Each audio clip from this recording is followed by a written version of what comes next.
The worst bit was my friends were telling me, they were like, dude, this is not a good person, and she's not nice to you, but being a pick-me boy, you still stand there like, oh, please, please.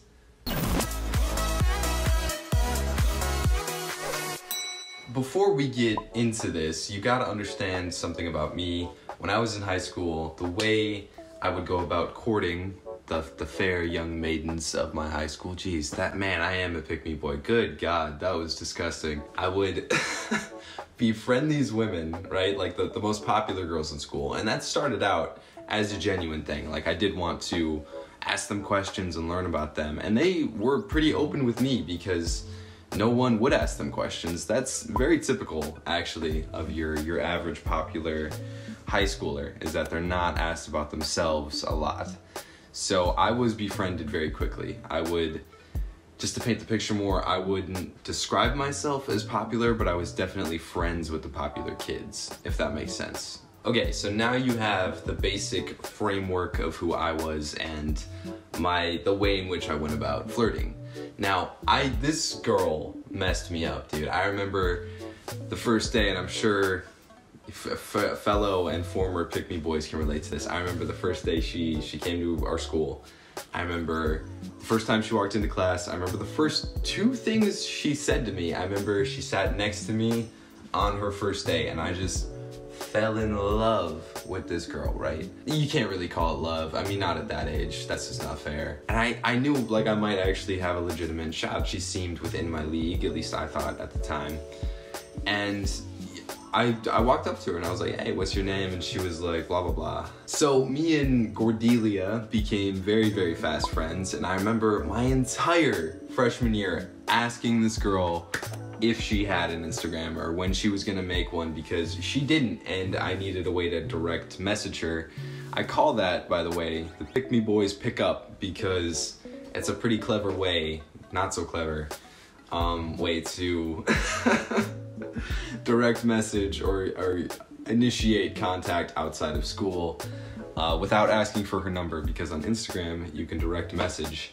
So there was that, and I know the Pick Me Boys watching this, so you guys understand that move. Okay, now fast forward to the end of the year, right? Second to last day of school, and she walks up to me and she was like, hey, by the way, I got an Instagram. This, by the way, I should mention this, is the first time this girl spoke to me without me initiating the conversation.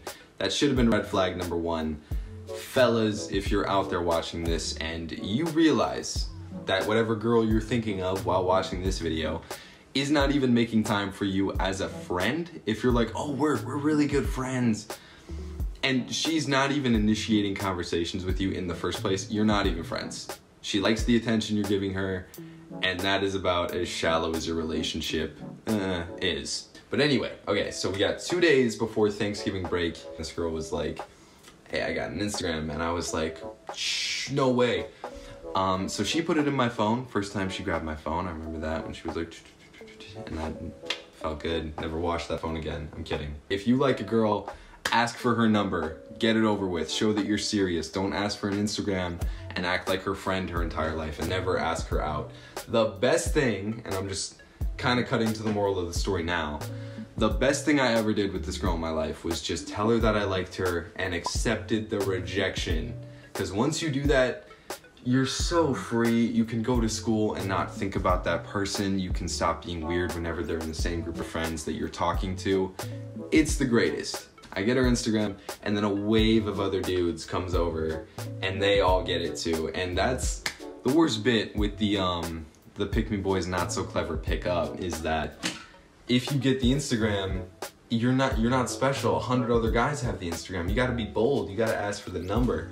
But I didn't. Now I'm like every other guy, and she totally forgot. There's no 10 other dudes who want it. She has to decide who she wants to give it to and who she doesn't. This was prime freshman year. And that was the thing, dude. Like this little moment, I remember right after that, my buddy ran up to me and he was like, hey, I saw like you almost got her Instagram and like all those guys came up or whatever.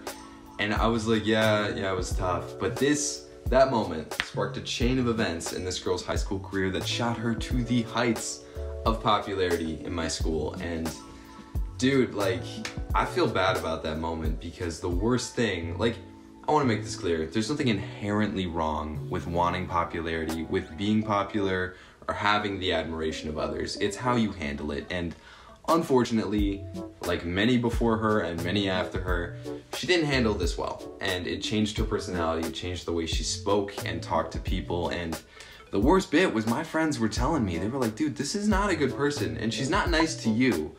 But being a pick-me boy, you still stand there like, oh, please, please. But you know what? I'm not perfect. I'm not perfect about all these rules and lessons that I think I've learned or I preach to other people. This is more of just a pick out your own do's and don'ts from this video. It's just a story. And if you have advice or you have input that you would like to share, please leave it in the comments below. I would love to read them. I would love to take the conversation further. And with all that being said, I hope you enjoyed watching. Please like, comment, share, subscribe so that I can keep making these and keep telling you these stories and we can make a little pick-me boy girl community. Doesn't that sound great? I will see you guys in the next video. Thank you.